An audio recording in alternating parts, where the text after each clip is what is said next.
I've been taking my time, taking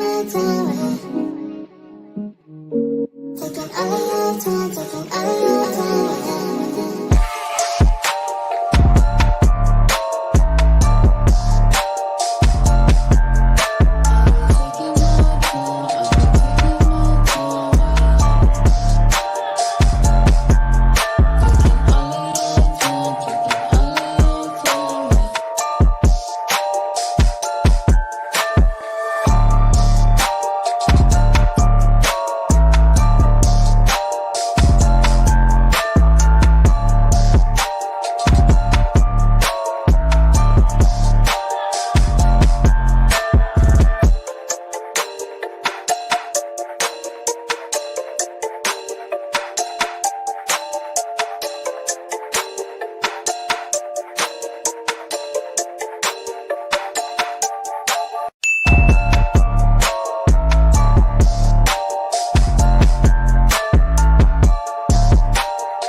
Hey, my trendies, trendsetters, and my trendy tribe.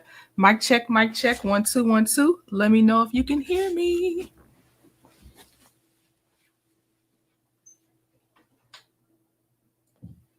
I told Mr. Trend and I said, don't come up here right now. If you see this door closed, do not come in here. Okay, you can hear me. Thank you, baby peaches. All right, quick greetings. Then I'm gonna talk to y'all. We're gonna get to this excerpt. Okay. Hey, baby peaches, Miss E. Barstar from the Shy, Miss Lady One, Tia P, Helen Lane, Soundcheck Annette, Shirley Macklin, Area Query. Hey.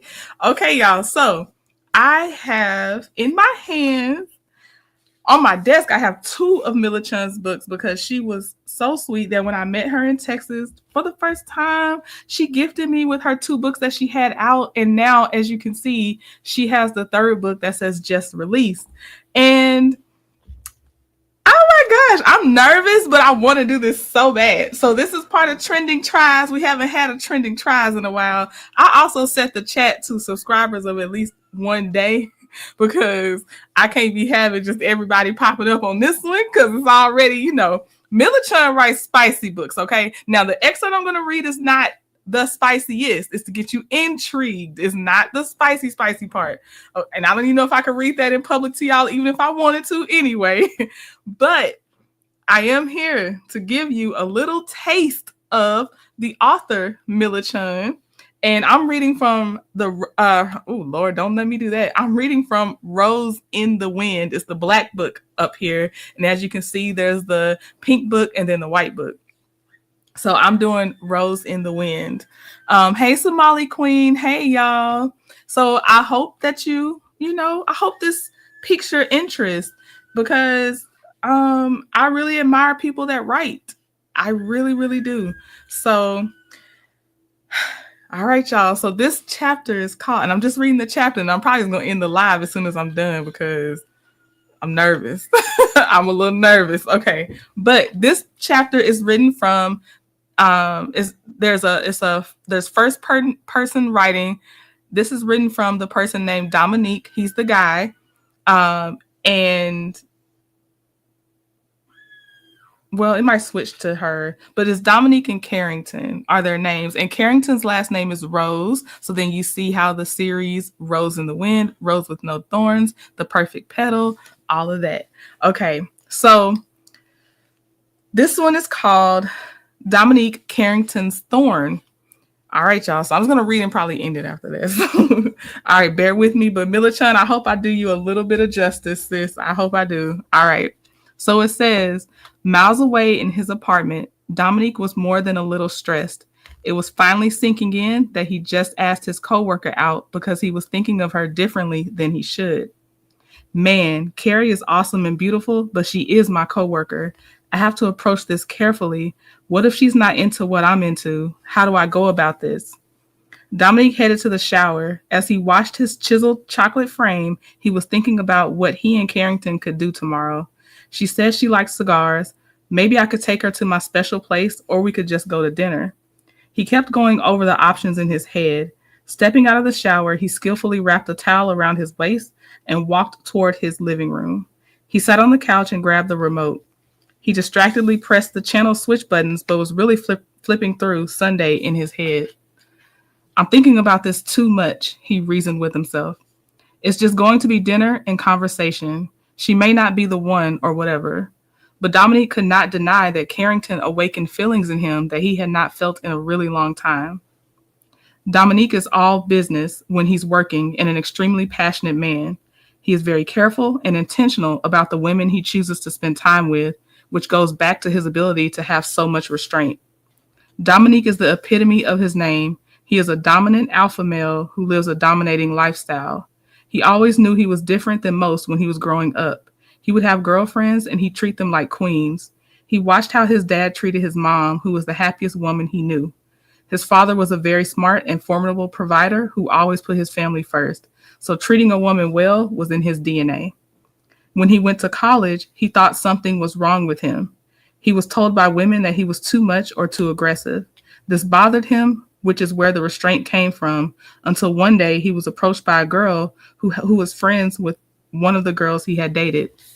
She introduced him to the lifestyle, and that day, Dom realized that there was nothing wrong with him. He understood then that his desires and activity required a certain type of woman, and he was okay with that. Thinking about Carrington made him feel his lifestyle feelings, and although he is one of the most confident men in West Virginia, he was nervous about his approach to her. Dominique had never been a man who wasted time, but his approach is respectful, but there's always a space for rejection. It's only dinner, but I need to at least text and give her some options, he said as he picked up his phone. Carrington bid her mom good night and went to her room around 10 p.m., tired from the long day. She was ready for Sunday, but as she was getting into bed, she received a text.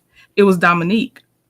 Kid, I'd like to thank you for accepting my date proposal. I can't wait to see you again. Dinner, a little dancing, and I have a surprise for you to thank you for spending the night with me, winky face. Carrington read the text over and over, butterflies in her stomach. At least now I know a little bit about what the night would bring, but what's that surprise about? Soon she fell asleep deep in thought, forgetting to reply. Sunday morning came. Carrington and her parents went to church together. She saw a lot of people that she had not seen in a while, and they were happy to see her. The elders reminisced about the Rose kids, who had been known to be very active in the community and church. Her parents beamed with pride with each compliment about Carrington or her siblings. After church, Carrington ate with her parents and talked with them some more. They filled her in on all the personal updates that she had missed. She was so happy Fairmont was only 19 miles away because she wanted to make the most of her Sunday afternoon. Carrington didn't want to leave abruptly, so she continued to talk with them, and then she looked at the clock. She knew she had a lot to prepare for her date, so she started making her departure. Mommy, Daddy, I'm going to get ready to go.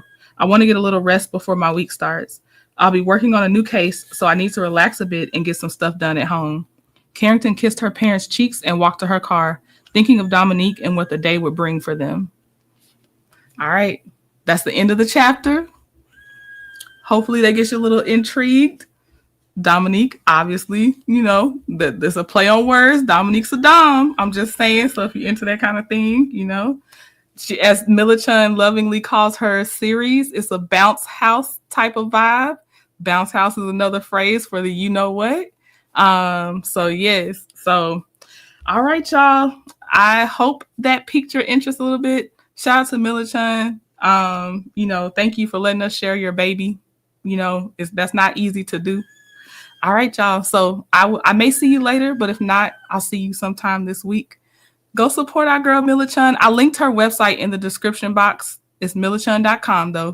Just in case you're not going to go look, I'm going to tell you. It's millichun.com. All right, y'all. So I will talk to y'all later. Bye.